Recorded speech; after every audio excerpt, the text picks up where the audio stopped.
Poďte, spomenieme si, ako sme sa pozerali na televízor. Keď sedíme na divane a pozeráme televízor, tak vidíme úplne super krásne kino. A ono nás zachvacuje a my sa do toho sveta úplne pohrúžime. Veľmi sa snažím prežívať za hrdinou, pláčeme. Každý z nás si pamätá, keď plakal pri nejakom filme, keď sa vás to hlboko dotklo.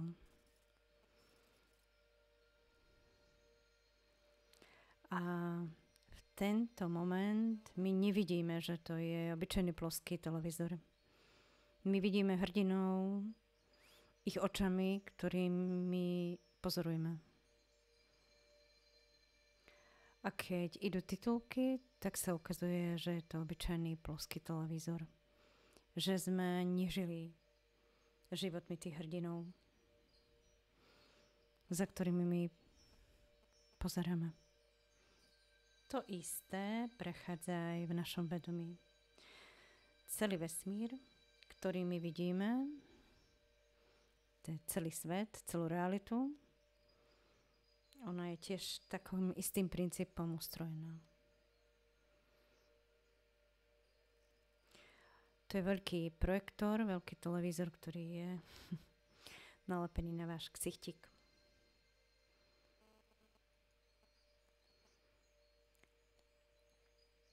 Len to je veľmi veľká projekcia, veľký televízor. Sú tu pripojené funkcie 7D, 8D, všelijaké zápachy sú tam, emócie, city, pocity.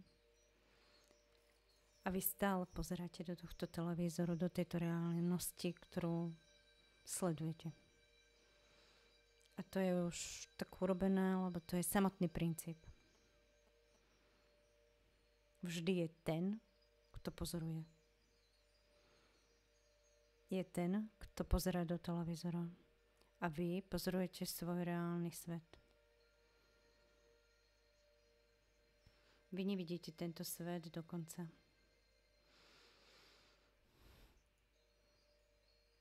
Poďte, porozprávame sa na minútku. Vždy vidíte ohraničené priestranstvo.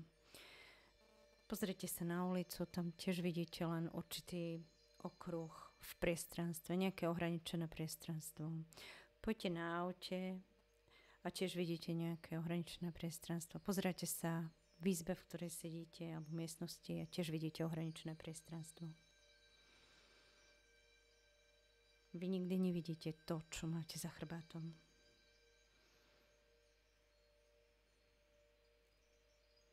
Vždy, keď sa chrbtom otočíte, tak budete vidieť, to je jedno, proste vždy to, čo máte pred sebou.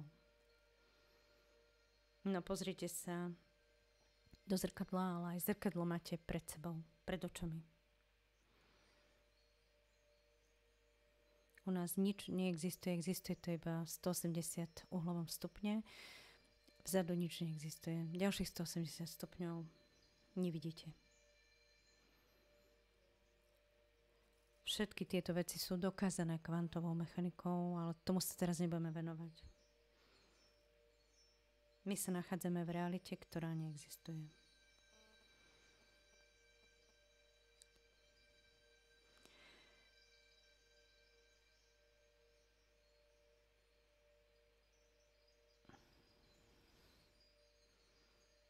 Nie je to fyzické dokázanie existujúcej fyzickej reálnosti. Existuje len v sfére vášho pozorovania. Keď ju nepozorujete, tak reálnosti nie je. Keď nepozorujete konkrétne, čo robia vaše deti, alebo nepozorujete vašu mamu, tak oni neexistujú. Vo vašom vedomí. V tento moment ich nie je to. Všetka naša reálnosť je stvorená po princípe komputernej hry alebo počítačovej hry a ona reálne neexistuje, je to len hologram. A ukazuje sa vždy iba ten obrázok, kam vy dávate svoju pozornosť. To znamená, kto hrá, kto vedie túto hru.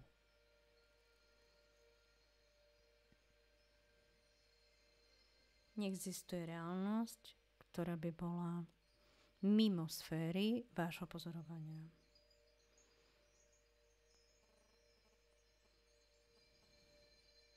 Môžete si predstaviť, že mnohí vedú spory o týchto faktoch, tak ako že je dokázané, že Zem je okrúhla,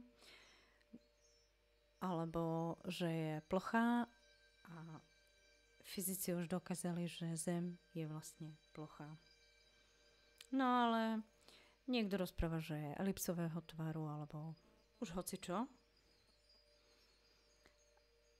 Ale v prvopočiatku si povedzme, že neexistuje žiadna Zem. Ona neexistuje preto, že Zem v počítačovej hre neexistuje. No veď tank ide po Zemi, ale hra neukazuje, aké sú parametre Zeme. No nie je. Tieto parametre nie sú prepísané. Zatiaľ je to veľmi zložité vám pochopiť, lebo veď my lietame do kozmu. Ale neskôr to spoznáme všetci si spomenieme. Ako je to v Matrixe usporiadané, lebo Matrice nám dáva také poznanie, akého sme schopní.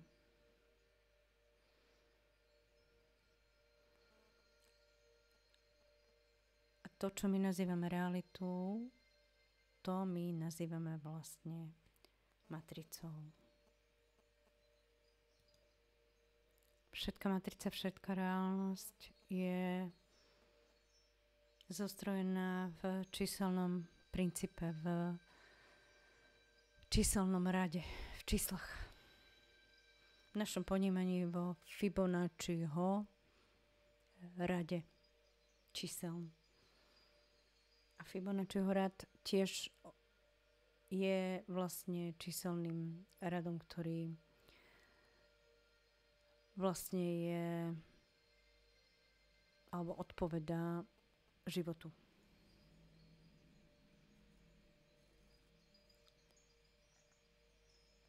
Všetka naša reálnosť je vlastne očíslovaná. Vy ste narodení v tejto realite, to znamená, že máte nejaké číslo v momente narodenia, vtedy ste si ho prisvojili a je to vlastne kód, 10.5. 1953. A po tomto kóde sa pridruží program, alebo k tomuto kódu sa pridruží program, po ktorom vlastne vy fungujete, s ktorým budete hrať. Je to, Evička zo Serede alebo Ľudmila z Prešova. Aj vaše mená sú vlastne jednotlivý číselný rad. Vy ste zakódovaní, váš avatar teda, v ktorom hráte, je zakódovaný.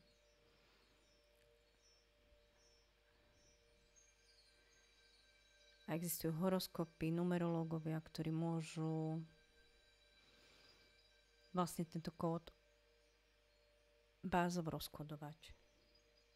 Bázovo rozkodovať vaše programy, podľa ktorých sa vy nejako správate, ako sa spoznávate, ako si spomínate, ako žijete. A teda každý, kto bude chcieť získať nejaké preukazateľné fakty, že Zem je taká alebo onaká, tak ich nezíska. Pretože vy môžete hľadať v internete a nájdete preukázanie, že Zem nemôže byť taká a taká.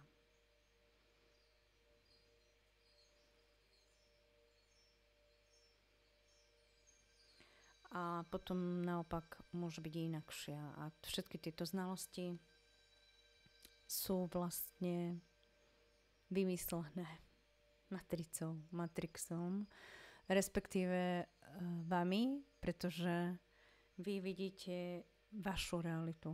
A vaša realita, to je to, čo vidíte, ako vnímate Matrix.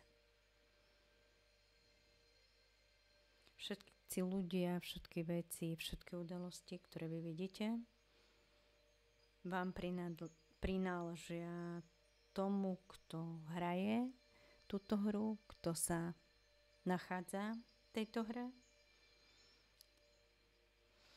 Ale nie tomu, kto sa nachádza vo vnútri hry, to je hráč, to je ten náš avatar, ale vlastne kto je vne, kto je vonku z reality. Keď budete prilepení na tomto akvárku, tak ten, kto sleduje, je prilepený na tomto akvárku,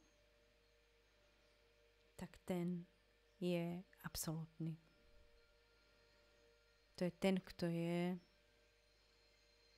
mimo matrice a kto hľadí na túto realitu zvonku.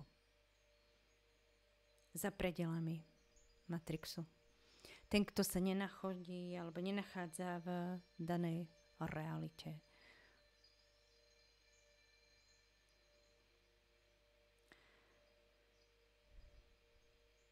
My vidíme realitu, my vidíme druhých ľudí, my vidíme iba to, čo nám dovoluje byť videné. My nevidíme teraz Ameriku, nevidíme Francúzsko, nevidíme Putina, nevidíme Trumpa a hlavne my nikdy nevidíme seba. My nikdy nevidíme fyzicky seba. My sme len pozorovateľom. My nehráme ako aktívny hráč.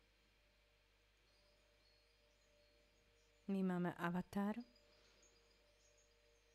ktorým absolút alebo absolútno vlastne prekladá túto realitu cez práve tento avatar. Cez človeka. Vidíme nejakých ľudí, vidíme nejaké udalosti a na základe týchto videní, na základe týchto zrkadlení, týchto udalostí, týchto ľudí, ktorí nás okružujú, vidíme vlastne realitu. Vidíme seba v tej danej realite. A to sú bázové znalosti, ktoré sa teraz zakladajú v kvantovom systéme a oni budú rozpakovávané postupne. Stačí si len spomenúť. Vaše vedomie ich rozkryje.